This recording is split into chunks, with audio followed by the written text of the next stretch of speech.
मसीह में आप सबको सलाम।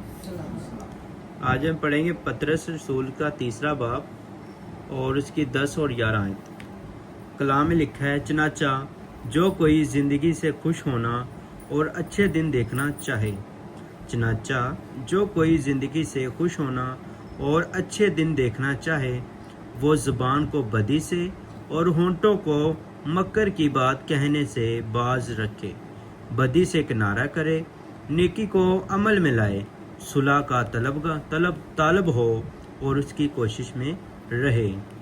कलाम में लिखा है, जो कोई ज़िंदगी से खुश होना और अच्छे दिन देखना चाहे। इनका मतलब की है, हर इंसान खुशी और सुकून के लिए, मतलब कोई भी इंसान है ना, खुशी और सुकून के लिए कामयाबी ज़िंदगी चाहता है। कोई भी शख्स है ना, वो कहता कि मैं कामयाब होना चाहना। क्यों चाहता है? कामयाब होएगा ना, सुख मिलेगा, सुकून मिलेगा, ताकि वो अपनी ज़िंदगी दे विच वो सारियां चीज़ां हासिल कर सके जो वो चाहता है।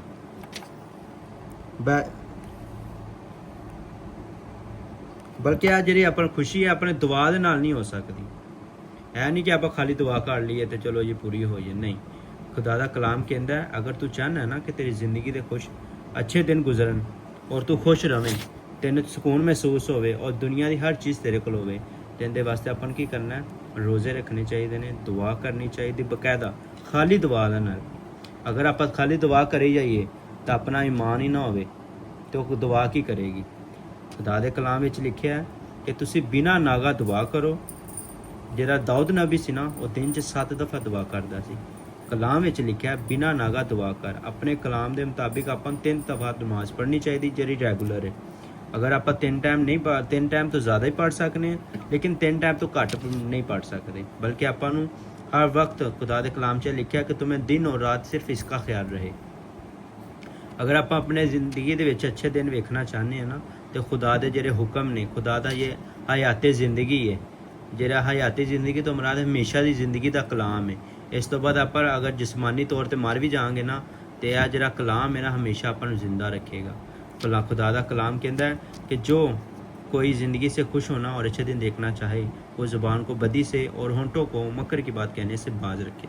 ज़ुबान को बदी से, बदी तो मुराद की है कि इंसान, बदी तो मुराद है कि आप जो गुस्से अच्छे आ जाने तो लोगों ने आप बुरे अल्फाज ना, गाली गलोच, उन्होंने पता नहीं की आप अल्फाज बोल जाने। और खुदा वो कह रहा है कि वो ज़ुबान को बदी से और होंठों को मकर की बात कहने से बाज रखे। बदी जरा आप गुनाह करने हैं, तो जरा आप गुनाह तो मुराद एक दूसरे का हसद रखना, किसी भी चीज़ तो लैके दिल में आ जाती हसद, फिर मकर कोई बुरी बात मुँह से ना निकले, गाली गलोच होगी। बदी तो मुराद जरा आप एक दूसरे ने बुरा सलूक करने वो।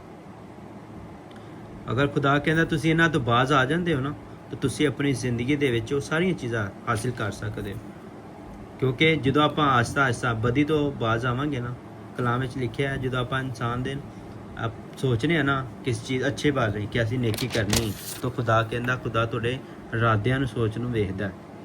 अगर आप इरादा बना लेना कोई चीज़ अच्छी चीज़ करन दा, तो फिर आप करने हैं। इसे करके खुदा कहता, अगर आप बदी तो किनारा करांगे और नेकी को अमल में लाएंगे, सुलह का तालब हो और उसकी कोशिश में रहे। आप खाली यह नहीं कहना कि नहीं मैं तो बड़ा सुलह गाना, कि मैं तो सुलह हर किसी ने करना, नहीं, मुँह ना नहीं कहना, बल्कि अपन चाहिए कि आप अगर किसी को लड़ाई हो जाती है, आप अजकल लोग आप उस तरह नहीं चलते। अगर लड़ाई हो जाए तो आप कलाम में लिखे अपना दूसरा जरा अगर एक तमाचा मारे एक साइड पे दूसरी भी उधर कर दो, लेकिन खुदा के कलाम के मुताबिक कोई भी नहीं चल रहा। अपन चाहिए कि कलाम के मुताबिक चलिए।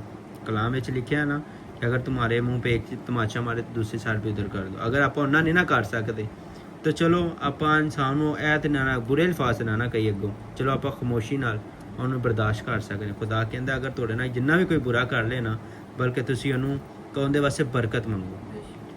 इसे करके उन्होंने अगों गाली गलोच, गाली के बदले गाली ना दो। खुदा कहता जरा तू अगर तू उनके बरकत चाहेगा ना, तो खुदा का कलाम में लिखा है, खुदा किसी की तरफदारी नहीं करता। खुदा कहता मेरी लाठी जरी बेआवाज़।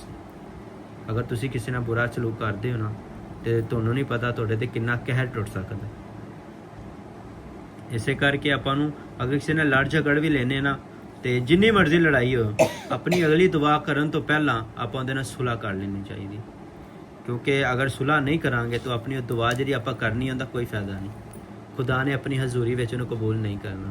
ਖੁਦਾ ਦਾ ਅਮਨ ਦਾ ਸ਼ਹਿਜ਼ਾਦਾ ਮੁਹੱਬਤ ਕਰਦਾ ਸੀ ਹਰ ਕਿਸੇ ਦੇ ਨਾਲ, ਆਪਣੇ ਦੁਸ਼ਮਣਾਂ ਨਾਲ ਵੀ ਮੁਹੱਬਤ ਸੀ। ਬਲਕਿ ਖੁਦਾ ਕਹਿੰਦਾ ਹੈ ਕਿ ਤੁਸੀਂ ਕਿਸੇ ਦਾ ਬੁਰਾ ਨਾ ਚਾਹੋ, ਹਸਦ ਨਾ ਕਰੋ, ਬਲਕਿ ਜਿਹੜੇ ਹੁਕਮ ਨੇ ਉਹਦੇ ਮੁਤਾਬਿਕ ਚੱਲਿਆ ਜਾਏ। ਆਪਾਂ ਸੁਲ੍ਹਾ ਦਾ ਵੀ ਤਲਬਗਾਰ ਹੋਣਾ ਚਾਹੀਦਾ। ਆਪਾਂ ਨੂੰ ਅਗਰ ਲੜਾਈ ਹੋ ਜਾਂਦੀ ਤਾਂ ਉਹਨੇ ਖੁਦ ਪਹਿਲ ਕਰ ਲੈਣੀ ਚਾਹੀਦੀ, ਖੁਦ ਸੁਲ੍ਹਾ ਉਹਨੂੰ ਕਹਿ ਦੇਣਾ ਮਾਫੀ ਕਰ, ਸੋਰੀ ਕਹਿ ਦੋ ਬੰਦਾ, ਮਾਫੀ ਮੰਗ ਲੇ।